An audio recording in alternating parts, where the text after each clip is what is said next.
This creamy but dairy-free and Whole30 soup recipe will have you coming back again and again.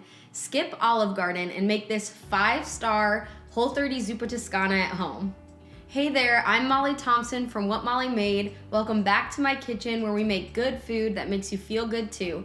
Today we're making a tried and true recipe from our website, Whole30 Zuppa Toscana. It's a little creamy, it's a little spicy, and it is so good. Warm 1 tablespoon of avocado or olive oil in a Dutch oven over medium-high heat. Add 1 pound of Italian sausage. Be sure to double check the ingredients on the package before you buy it for any added sugars. Cook the sausage, stirring occasionally to break it up and brown it on all sides. Add 1 peeled and diced onion and cook over medium heat for 2 to 3 minutes or until softened and fragrant. Next, add 3 minced cloves of garlic and cook for another 30 seconds until fragrant. Pour in 6 cups of reduced sodium chicken stock and 3 to 4 diced russet potatoes, or you can use cauliflower to keep it low carb. Finish with 1 teaspoon of kosher salt and a half a teaspoon of crushed red pepper flakes. You can add more red pepper flakes if you want it a little more spicy.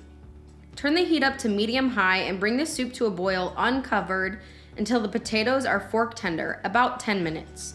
When the potatoes are done, turn the heat down to medium and add 3 to 4 cups of chopped kale. Stir that in, then add 1 cup of coconut cream. This is just the thick part of the cream that comes on the top of the can. Stir them both again until the kale is wilted and tender. For a thicker soup, add a splash of water with 1 tablespoon of tapioca starch, then mix it well to dissolve. Pour the mixture into the soup and allow it to cook and boil for 1 to 3 minutes until the soup has thickened to your desired consistency. Serve the soup hot with extra salt, pepper, or red pepper flakes. If you're doing Whole30, you won't even know that this Zuppa Toscana is full of clean ingredients. It's so rich and has so much flavor. I promise you will give it 5 stars.